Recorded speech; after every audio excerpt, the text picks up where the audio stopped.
Do you bleed blue? If you do, this is the show for you. The Blue Note Fan Report, hosted by the Hawaii Blues Fan. Aloha, I'm God, Hawaii Blues Fan, and welcome to the Blue Note Fan Report. This is the show that is bleeding blue with you. I'm excited.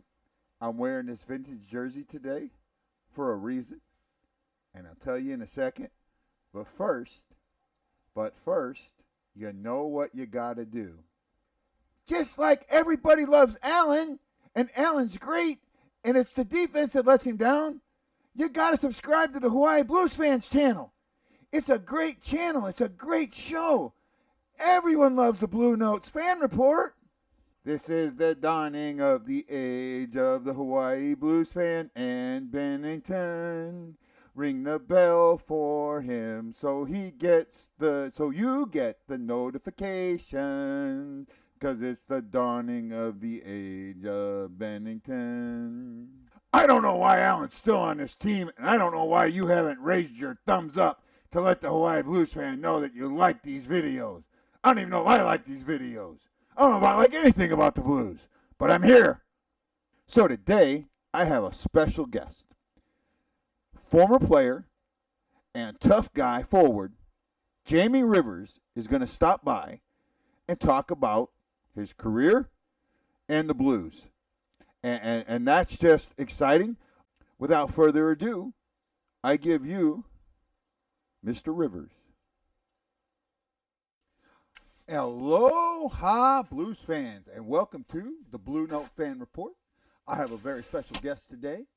This is Blues defenseman, number 6 in your programs and number 6 in your hearts. I give you the indomitable Jamie Rivers.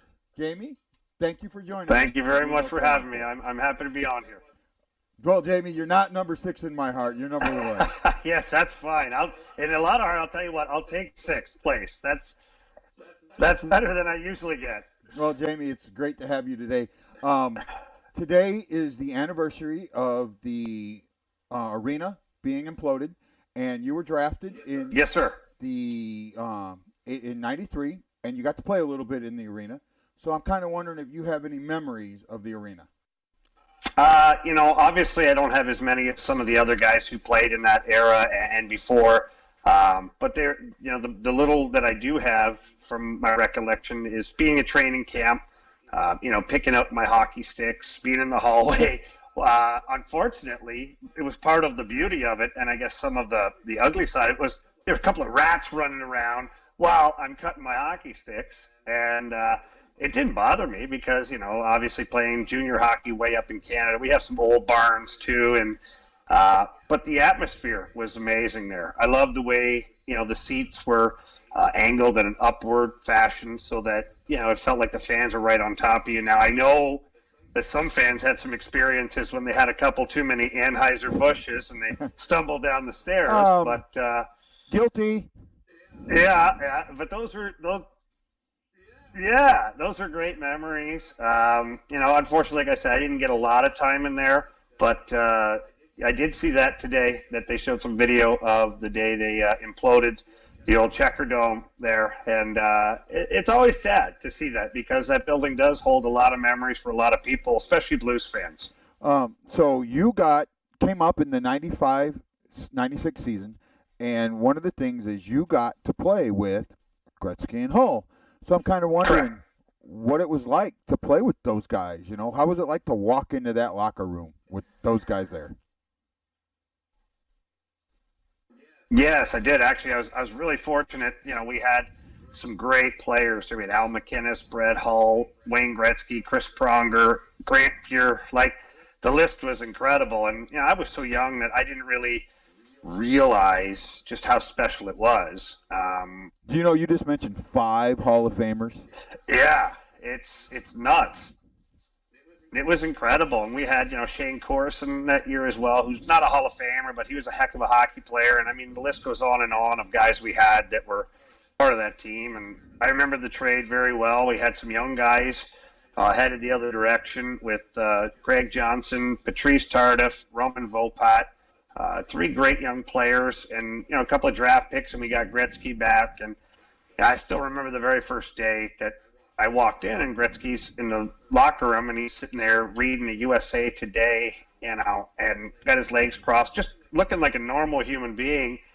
And I felt like that was the one moment for me that was like a starstruck moment, because I'd spent some time with Brett Hull and all these guys, and shared some beers with these guys, so it really wasn't a big deal. But then for Wayne Gretzky, I remember looking in the room and kind of like you're a kid like sneaking a peek of like your hero, and like you don't want to get busted staring at him too long because you feel like you're a weirdo. But I remember walking in, kind of looking a couple of times, and then having enough guts to walk over and introduce myself. And I'm thinking to myself, like, I'm just a nobody. I'm coming up to meet Wayne Gretzky. He's going to think I'm a stick boy or something. And it wasn't that way at all. He knew who I was, and he had referenced some of my junior career that he had recollection of me. And so it was weird. It was an awesome moment for me to meet Wayne Gretzky, but at the same time, it was really surreal for him to actually know who the hell I was. Oh, I know. I've heard so many stories like Christy. I remember him on Saturday Night Live where he did the Wayne's World skit and the things like that.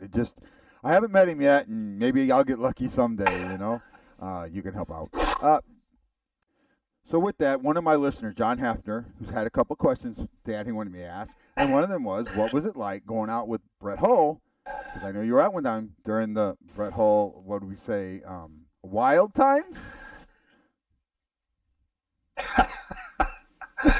Yeah, no, look, Hully was always fun. I mean, even if you're just going to get a coffee with this guy, it always seemed to turn into something awesome and hilarious and kind of wacky. But look, Brett Hull back in the heyday of being here in St. Louis, it was literally like traveling like one of the Rolling Stones. People were nuts for this guy, and everywhere we went, there was tons of people that would crowd around. And Hully was very much a man of the people. And when I say things like that, is he loved to go out and have beers with the locals. He loved to shoot the breeze with people, and he never shied away from being out in those big crowds, and never wanted special treatment at the bars and things like that. But he was some of the best wit in the world, and add a few wobbly pops in there, and he was a pretty funny guy and always a great guy. We never got in any trouble, and I never had any problems with him, but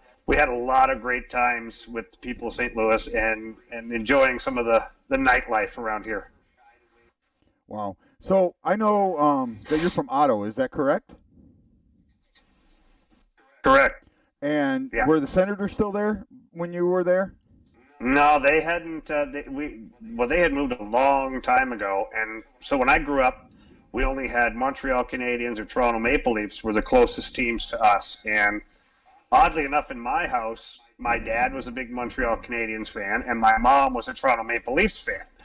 And obviously we know the rivalry there, and for people who may not get it, it's kind of like the Blues and the Blackhawks back in the day when, it was nuts. So on a Saturday night, hockey night in Canada, we would have, the Montreal game was on the French channel back home. So we'd have a little wee black and white TV that would have that on, and we'd have the Maple Leafs game going on the TV, and they were like one on top of the other in the living room. And, Mom would cheer when the Maple Leafs scored, Dad would cheer when the Canadiens scored, and forbid the fact that they played each other every so often. And when we had those games, I mean, it was crazy at the Rivers house. Oh, yeah. Just so people know, it's kind of like the Blues and the Blackhawks when you're in a bar. You got Blues fans on one side, Blackhawks fans on the other side. Like you almost have to have a line down the kitchen, when they're playing.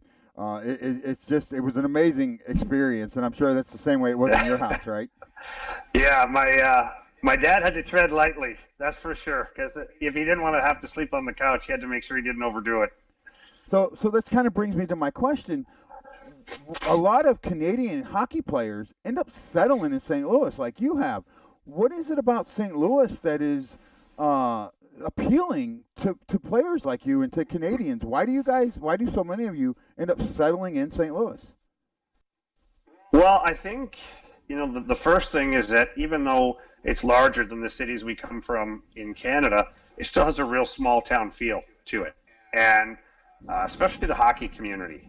the people who are hockey fans or Blues fans in general, they're a very tight-knit group. And so when we come here from other places, it's always difficult to get integrated, especially like for me, I didn't even know where St. Louis really was. I mean, I knew where it was, but I had no idea, the Midwestern thing, all that stuff. So when I got here, you start to get to know people, and you want to have good relationships with people. And the whole city was very welcoming to me when I came in. And I can only speak from my own experiences, but there's very similar stories being told by the other guys. And, the people just want to take care of their own here in St. Louis. And so no, that's okay. So when you leave here and you see other cities, the way it kind of goes, and there's some great cities that I've played in, then just not quite the same as St. Louis. And so the friendships that I developed here, were still in place when I came back, even though I may not have been a Blues player at the time. And then especially when I retired and I'm not playing in the league anymore,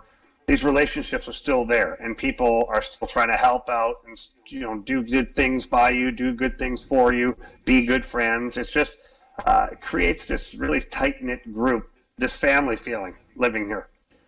Well, talking about you retiring, I know that you have a couple things going on, and you've got a company and a podcast and so on. So why don't you tell us a little bit about what you've been doing since you retired?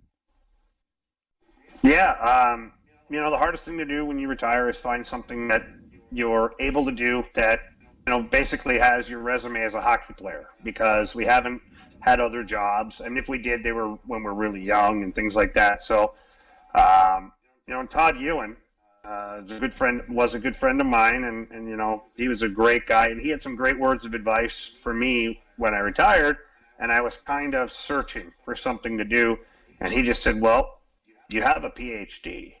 And I looked at him, I'm like, what are you talking about? And he says, you have a PhD in hockey.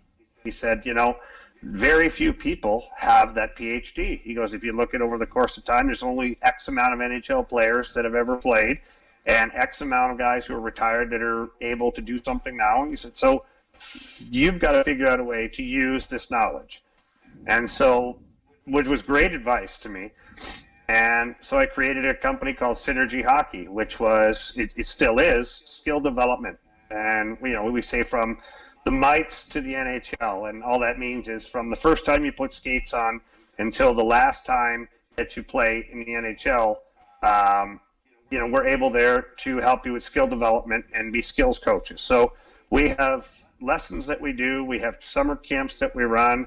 And the last couple of years, we've been able to help the St. Louis Blues out as well during the summers and things like that to keep their guys going and ready for the season. And then obviously the podcast is another avenue to use that PhD, so to say, and analyze games and talk Blues hockey and talk NHL hockey. And I'm very fortunate to have Darren Kimball, who's another former Blues player and just an awesome guy.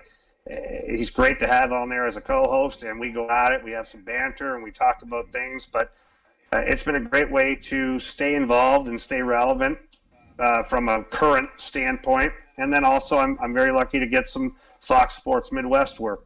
Bernie Federko's on there, Hall of Famer. One of the guys who has his number hanging in the rafters for the Blues. And when I'm lucky to get on there, if he can't do it or they bring us both in, then that's a thrill too. So it's been a real big privilege to stay involved with hockey and then to also have those ties still currently to the Blues. Yeah, it's really neat. So what's your podcast? You mentioned your podcast. What's the name of your podcast?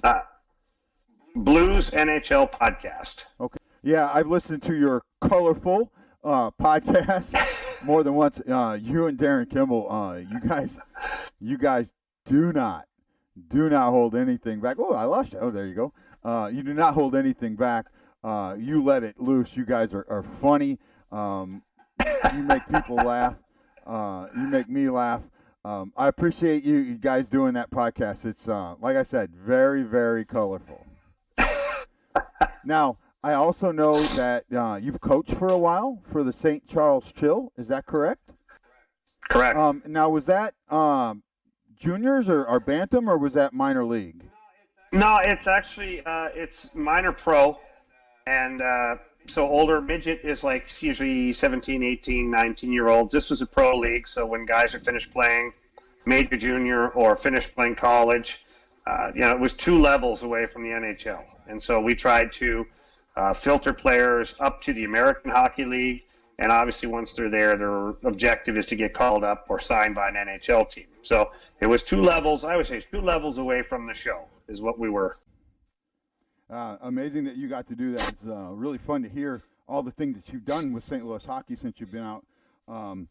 I'm glad that you've come on the show, and now that it's time we're going to start talking about the game. All right. I hope that you'll put your coach's hat, analyst hat on.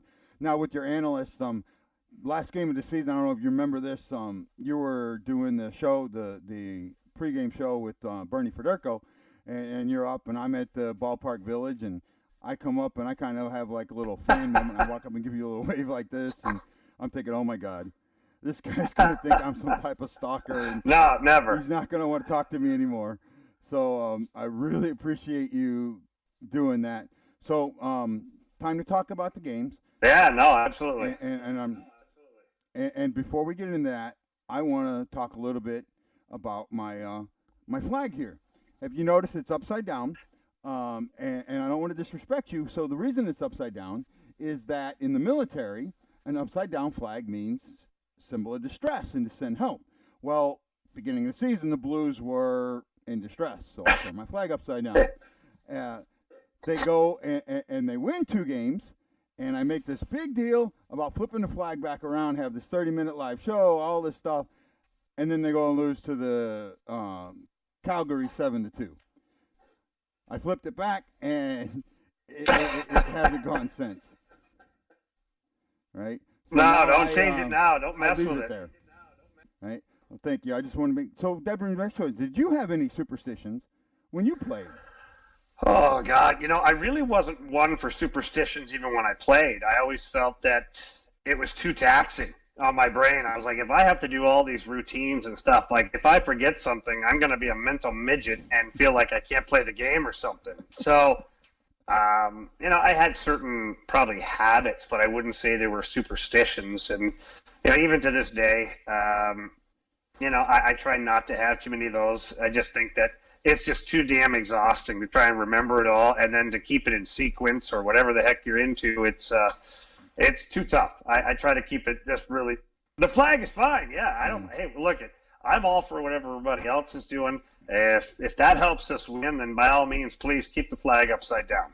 Well, it seems like our Blues have made this incredible turnaround. Out of nowhere, all of a sudden they start winning all of these games.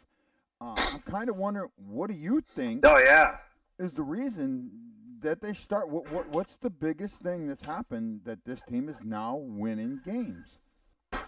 Yeah, what I feel, honestly, is this team hadn't gelled yet together. And, you get that many fresh faces in a lineup. You get new guys, and they're not used to the coach. The coach isn't used to the players. The players aren't used to each other. That's a tough dynamic. And sometimes you have to wait for the magic to kind of come to the top of it. And it just wasn't working. And you know what? For whatever reason, whether it was one game where you'd get a couple of guys who don't play well, or if it was goaltending, it wasn't good on that particular night, or you weren't scoring any power play goals, it always seemed like there was one thing that was holding them back from being successful. And, I think that as time went on, and of course we had the coaching change, which is always tough, on the coaching staff. Okay. Let me stop you there. You played with Coach Joe for a while, if I'm correct, right? Yeah, we were teammates in junior together. So what did you think of the coaching change? How did you feel about it? It's a tough call, right? Because I thought he was doing an okay job. I think that, like I just said, I don't think he had a lot of time to have these guys gel together. And it was a tough situation for him overall because he came in as the coach in waiting, behind Ken Hitchcock. And I just don't feel he ever really had his own choice on the team, Yeah,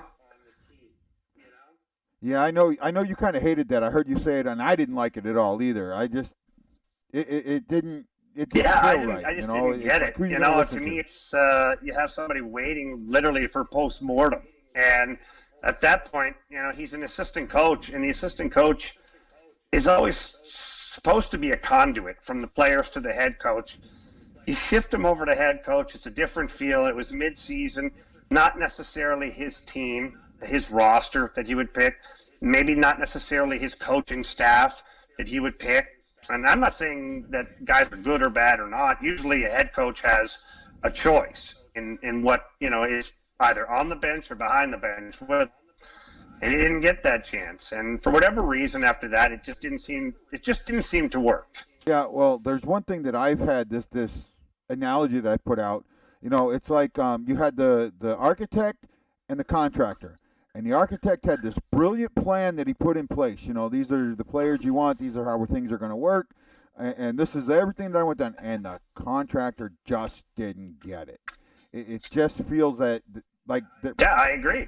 I mean, it's tough. And, Army is the guy who is the architect of all this thing. And I just don't know if the head coach at that time had as much input as he would have liked in order to make it his team. And it's no fault of anyone's in particular. It's the way it is. Sometimes people don't see things the same way, and sometimes maybe the message wasn't being, conveyed properly from Mike Yeo to the team, and maybe Army thought it should have been a different message. Not all of these things end up being perfect marriages. So I've said it on my show numerous times. I am not a fan of Coach Berube at all. In fact, I kind of call him Booberry. Sorry about that. Yeah. A lot of times I've seen something that happens is they get these leads, and he played back in the late '90s, early 2000s when you had the neutral zone trap and all that. You get these leads, and the team falls back, and it seems to happen. One time I'm with that's on the players. It happened continuously. It's on the coach. So, I mean, that's kind of why I'm just not sold on Coach Berube yet. I don't know about that one. I think he talks about being aggressive a lot. He talks about continuing to try and get pucks to the net. Have there been a couple of games where they've fallen into a bit of a shell? Probably. But if you look at the start of the season, they were playing probably too loose and giving up way too many chances against. And I think if Craig Berube wanted to have success, he had to reel these guys in. And they had to think from, the goaltending position out. And I think they've done that. Jordan Binnington has come in and played great, and Jake has had great games in this run as well. And they're giving far fewer chances, and they're out shooting almost every single opponent. So, I think he's had to address some situations, and I think he's had to do what had to be done. So all of a sudden, the Blues are just playing out of their ying, and out of nowhere, Jordan Binnington comes off as the second coming of Grant Fuhr, Martin Brodeur, and Patrick Waugh. It's just really this, wow, where did all this come from? What's going on? And who would have thought that Binnington would have been this guy that he's become? I mean, what do you see? What do you see with Binnington? What do you think?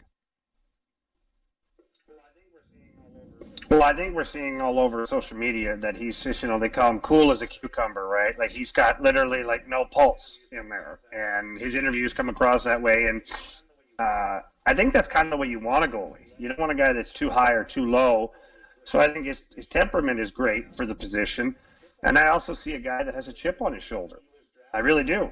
He was drafted by the Blues a long time ago. I think it was 2011, if I'm correct. And think about that. That's a long time ago that he was drafted, and nobody ever heard of him, and still people are still trying to figure out who the heck this guy is, and it's that many years later. So, last year he went through a situation in the minors where, the Blues didn't have a minor league team, so that was a bit of a problem. But then when they did send guys to minor league teams, they literally loaned Binnington to the Boston Bruins to go play in Providence. Almost, I don't want to say it's an insult, but you're pretty much being given away to another team while you're being paid by the Blues. It's kind of a weird situation. I think he's come in with, like I said, a chip on his shoulder, and he has a reason to play well every night. He has a reason to show people that they made the wrong decisions in the last handful of years, and he has every reason now to show people that he can be an NHL goalie. And let's be honest, he's playing for that next contract. Yeah, he's on his restricted free agency year. Do you think the Blues are going to re-sign him? Do you think that he's done enough? Well, I would imagine that that's probably got to be a priority here. Even if he doesn't go and run the table and do incredible things, in my opinion, he's already done enough to, get a pat on the back here and get rewarded a little bit. So one of the things that I think helped the Blues out here was the All-Star break and the bye coming back to back. I mean, we had the game against LA that we lost, and we had the game against the Anaheim that we won, and then right after that we get the Columbus Blue Jackets who are reeling, we get Florida who's reeling, and then comes that marvelous game against the Lightning. So what do you think? Do you think that bye coming in there when it did had a little bit to do with this? Yeah, it was kind of a weird spot for the break to fall. I think some guys liked it. I think some guys did not like it. It did give some guys that were, banged up a little bit some time to heal, probably some time to get away from some of the hectic stuff at the rink. And although things had started to turn around a little bit, they weren't where they are right now. And I'm sure it was probably good to get out of Dodge for a little bit, We are passionate fans in St. Louis, as you know, you being one of the biggest, that it's hard to see the team not be successful. And there was a lot of questions being asked of the players and the management, the coaching staff, the ownership. And it's probably pretty good to stick their head under a rock for a while and get away from it. Well, one of the things that happened right after the break was this Columbus game. And in this Columbus game, I noticed a couple of things. You had Columbus who was reeling. Then we had, like I said earlier, the Panthers and the Lightning, and then, those two games. But in the Columbus game, Petro whacked Steen right in the head. And to me, it seemed like Steen just wasn't paying attention to what was going on. And all of a sudden, whack! Did you see that, or maybe something different? Well, first of all, I don't know if he's not paying attention. But it is a situation I've seen before where guys, you're sitting there and a play happens and you just sort of turn your head. You don't expect to get hit with a hammer basically on the face. And then all of a sudden the stick comes across. I couldn't believe, quite honestly, that it wasn't worse than it was. I text him after the game and asked him if he was okay, because it looked bad. And, he didn't seem too worse for wear after that.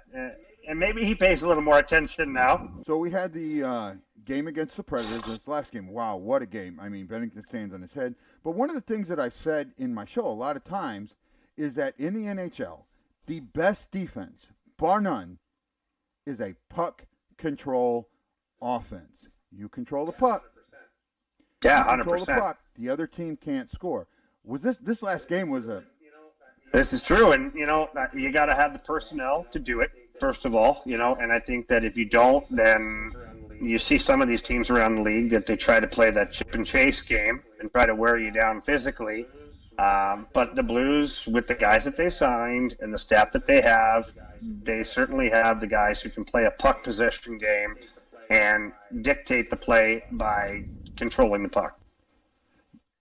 Yeah, I thought it was a really good effort in just playing that puck control and keeping the shots to the outside. Now, one of the things that I've been doing on this show is kind of a gag. It's like Blues fans fall into three categories. The first category is, come on, Allen's not that bad. He's okay. It's the defense that's always letting him down. He's a really good goalie. He's going to get us there. You got to just lay off him. Not every goal is his fault. Then you have these guys. This is the dawning of the age of Bennington. The age of Bennington. He's going to get us to the cup. Bennington.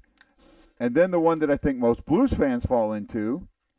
Come on! Allen sucks. He couldn't stop a beach ball on a string. Trading for a bag of pucks and a hockey stick. Just get rid of him right now. Come on. Just why is he still on this team?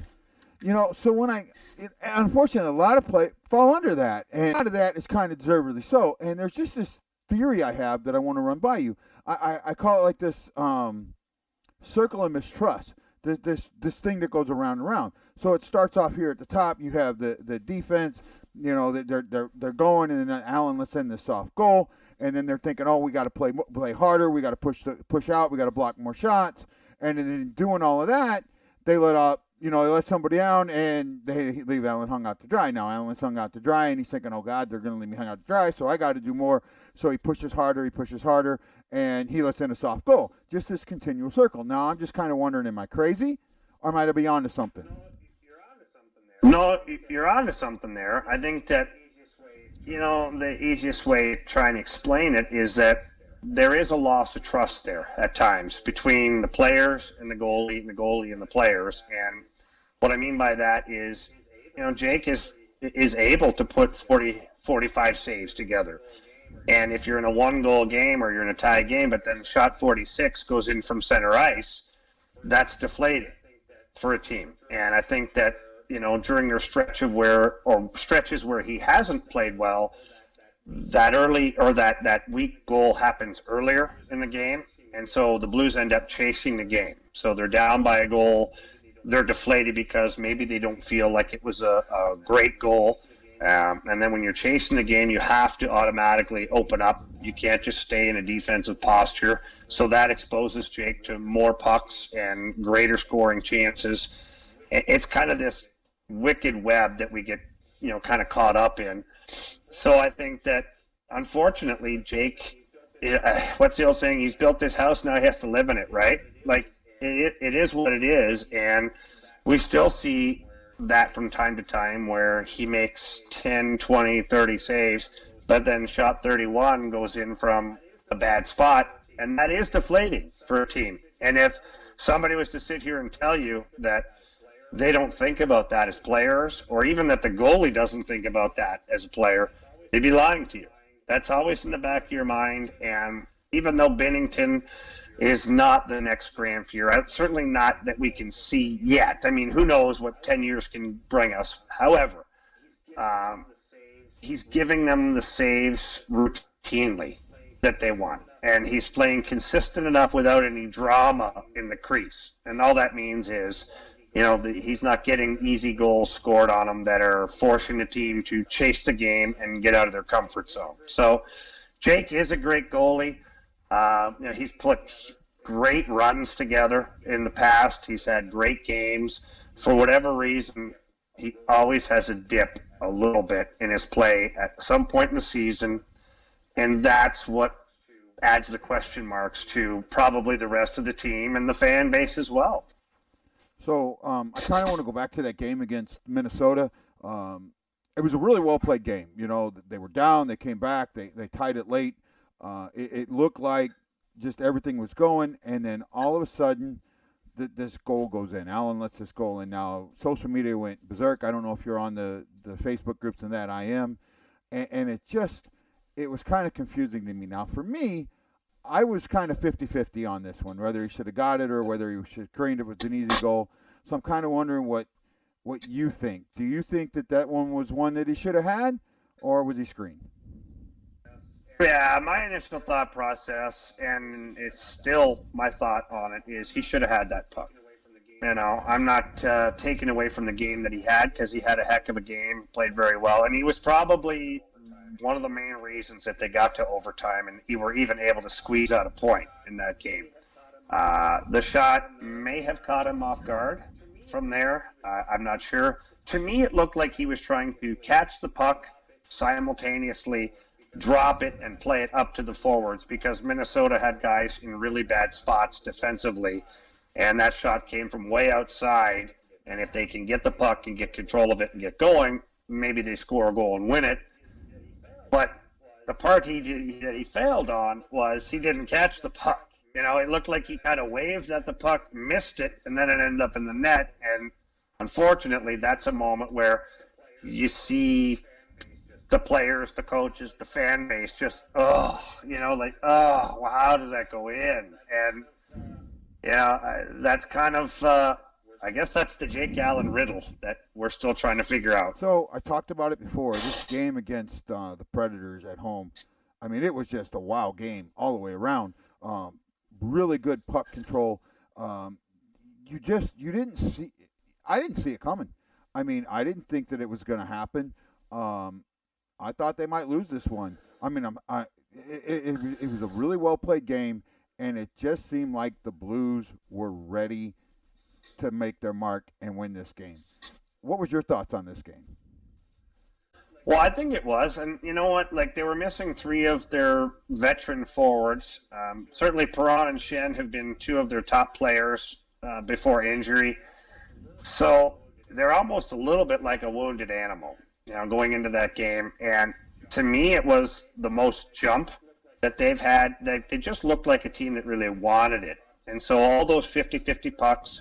Any of those little battles, they were winning those battles, getting those pucks, and creating more puck control for themselves. And I think they end up, like at the end of the game, I think the shots were almost 2-1 to the Blues. Like it was 40-20 at one point was the shots. And it's when you think about that against the Nashville Predators that, arguably on paper may have the best team in the league, then like, holy cow, that's quite an accomplishment for the Blues. And Binnington played great when called upon, made some big saves, and the other guys chipped in. They just were solid. Really, really solid team that worked really hard and beat a damn good Nashville team. Yeah, well, that kind of felt like a playoff game to me. Yeah, well, that was a playoff game, right? I mean, really, it was. And the atmosphere surrounding it whenever we play the Predators, it is playoff atmosphere. So, and as of right now, you'd have to think that that's our first-round matchup. And if that's the case, we've won 3 in a row here. That leaves a little bit of a mark on the opposition and certainly puts something in their brains for them to think about. Maybe actually 4 in a row. Well, there you go. Yeah. One of the things that I've been seeing coming up here is right at the end of the All-Star break, I had said that the Blues had a total of 115 points available to them. Still, yeah. With this fabulous month of March, they could only lose 7.5 games and hit that 100-point mark. And I didn't think it was possible. But here it is now. We're at a point where we can lose 6 games of the 19 left and still hit that 100-point mark. That's really, look at the schedule. That's pretty impressive to me. Do you think that the Blues could hit that 100-point mark? Yeah, I think anything is possible. At the pace that they're clipping at right now, you'd have to think that it's more than likely. Now, however, my only concern is that they exhaust themselves so much here in the regular season that they can putter out come playoff time. And, but although this team, like I said, we look at them right now, they have 3 main guys out of the lineup up front. They just traded for Del Zotto on defense, so that's some good depth there. They have 2 able goalies, so maybe they're able to spread the ice time out even more over the last stretch. And if that's the case, then it sets them up pretty good for the playoffs. The schedule here, the Blues have got 4 back-to-backs coming up, and that kind of concerns me a little bit with all that together. 4 back-to-backs in the last 19 games. Yeah, I think so. And look, back-to-backs are sometimes made up to be more than they really are. I mean, these guys are professional athletes. To play 2 games in a row shouldn't be too much to ask of them. Now, the number of them that they're going to have to encounter here, 4 of them, like you said, over the course of the last period of games, then that could be taxing. And you worry about the wear and tear on guys who play a lot of minutes. But that's why you did trade for Del Zotto. That's why you did sign these guys in the offseason and make sure that, you have enough guys, enough bodies to get you through those times. Trade. What did you think of that? It's a depth move. I think that he's a good defenseman. He was touted as great when he came in the league, and he had some early success. And maybe he's gone to some teams that haven't utilized him quite the same way as he was used earlier in his career. But yeah, I would hope he's a hungry player. I would hope that he's a guy that wants to show the league that he still has game. He's the last year of his contract. So he's going to be looking to probably try and get a job somewhere, whether it's in St. Louis or not. Every time he touches the ice, he's going to have to be really solid. So, with Gunnarsson out right now for the next little while, and then who knows, you get another injury too. Even a top four defenseman, you got to have a guy that can come in there and play NHL minutes. And I think that he's a guy that's proven he can play. Now it's just going to be a matter of, what he's got in the tank for the rest of the way here and to help the Blues. So, along with the trade deadline, I'm kind of wondering, were you surprised that Wayne Simmonds went for as little as he did? Yeah, I am. When you look at it on paper now, you think, okay, so, and I'm not saying this is what I would have done, but if I'm just looking, I'm thinking that Robbie Fabry in a draft choice gets me Wayne Simmonds. And for the amount that they've used Robbie Fabry this year, would I have made that deal? I probably would have. But, in all fairness to Doug Armstrong, he may not know that that's the deal that was going to get it done. Philly may have been asking for a lot more from the Blues. You never know. And as the clock ticks down, Nashville swoops in with a deal that I think is average. But maybe that's all they had left on the table. Maybe guys had pulled the plug on other deals that were out there with Philly. And, I think it sucks to see him go to Nashville because I think, that big body and his power play presence alone would have helped the Blues. But it is what it is. Now he's the enemy. So we got to worry about containing him. Another guy to worry about. One of the things that I know Doug Armstrong had said that he didn't want any rentals, but I'm looking at what, he was, only $3.5 million, and I thought he was a rental that we could take, and I thought there was a good chance that he might re-sign with St. Louis, that he might like the atmosphere here. Yeah, I would and agree. I was thinking that, Maroon's got that expiring contract, that he might be the type of guy. Maroon and a draft pick for Simmonds, to me, that was a rental I'd be willing to do, and that would give you that cap room that you needed. Yeah, I don't know if Maroon would have been part of the package. I think they wanted a little bit younger. If you look at Hartman, I think he's 24, 25. He's still got 2 or 3 years of restricted free agency for the Flyers to play with. I see Maroon expiring his contract at the end of this year.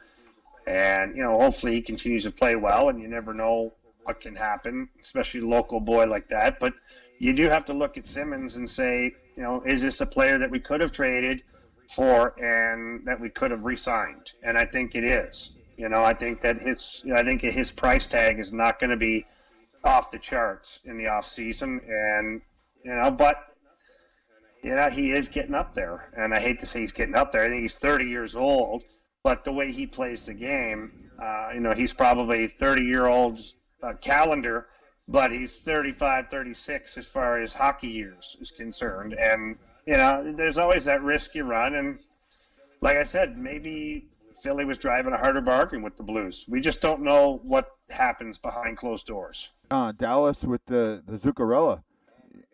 Oh, my God, what a nightmare that is. Talk about the next 2 games. You look ahead, we've got Carolina away and then Dallas at home. And I'm not sure if you'll do this, but I'm just kind of wondering, what do you think? What's your predictions for the upcoming 2 games?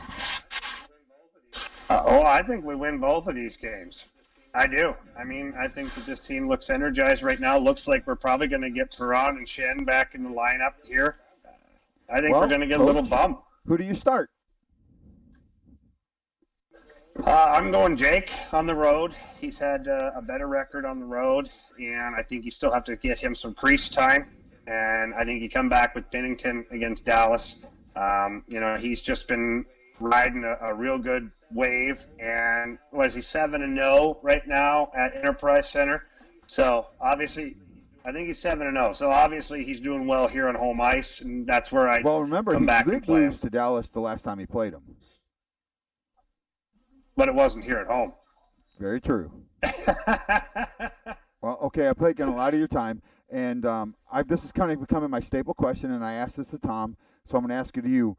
Guys like you collect memorabilia, so I'm just wondering, down in your man cave, what is your favorite piece of memorabilia? Oddly enough, it's not hockey related. Um, yeah, I guess it's a hockey story behind it, but my favorite piece of memorabilia is a signed hockey stick by all the members of Kiss. We Yeah, Jamie McLennan and I were actually playing in the minors at the time, and they had come through there on a tour, and we were down below, and we got to meet all the guys and talk with Gene Simmons and Paul Stanley, and we were hanging out with them in the locker room while they put their makeup on, and it was really kind of a surreal experience. Obviously, because they're such a massive band, and so they signed a hockey stick for us, and got pictures with them. So that's my prized possession as far as if I'm going to be a total fanboy. That's my thing. Wow, that's pretty neat. You have another piece of memorabilia that's kind of on the macabre, and John Hefner asked me to ask you about this. So could you kind of tell us about this other piece that you have that's just I don't even know how to explain it right now. Oh God, yeah. Well, the piece of memorabilia is a death certificate from I guess the doctor or coroner, whatever you want to call them over there. And I was actually in Croatia at the time, which is kind of weird. But yeah, the long story brought down real short is I laid a hit on a guy over there in a game, and I didn't know it, but at the time my spleen had burst inside of me.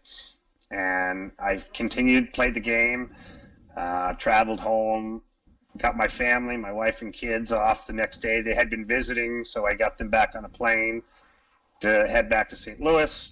And about 12, 13 hours later, I couldn't move. I was in my apartment, and I don't know if my body was going into shock or whatever was going on, but I was barely living at the time. Had bled so much internally.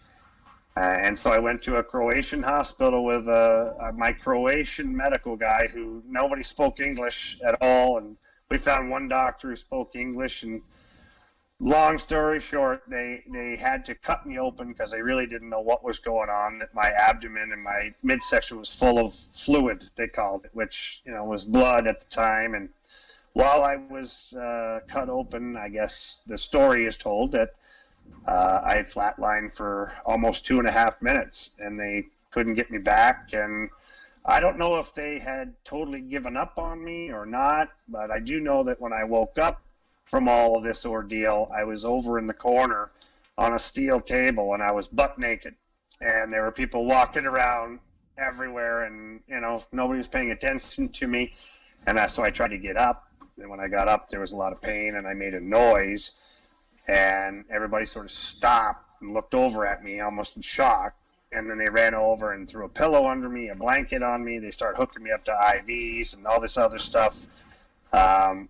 So my presumption is that they had pronounced me dead at the time, and they were just kind of doing their business around me. And then they were probably just as shocked as I was when I wasn't quite gone yet. Well, Jamie, that's wow, that's a story and a half there. You tell that, and I'm just going, wow. So, Jamie, I want to thank you so much for coming on the Blue Note Fan Report. I'm thrilled that you were here. I hope that you'll be glad to come on again and do this again. Absolutely. I appreciate you having me on, and I've always got time for you. Hawaii Blues Fan Clan, what a great time I had, and I give you the indomitable Jamie Rivers. Jamie, thank you so much. Well, Blues fans and Hawaii Blues Fans Clan, I had a wonderful time interviewing Jamie Rivers. Kind of a long show. When I do these interviews, I'm going to kind of split my show up into different parts. So you'll get another show tomorrow where I'll talk about the game against the Hurricane and the upcoming home game against the Bruins. I'm running out of pets. I have no pets. I have no tattoos, and I have no fans of the games. I need you guys. You know what my contact information is. I'm going to show it at the end. Come on, hook me up. Help me out. Make this a show. It's about you guys. It's for you guys. By a fan, for a fan, about the fan. So I need you guys to really dig in and help me out. I love y'all. I'll see you soon. This is the Hawaii Blues fan saying aloha, mahalo, and let's go Blues.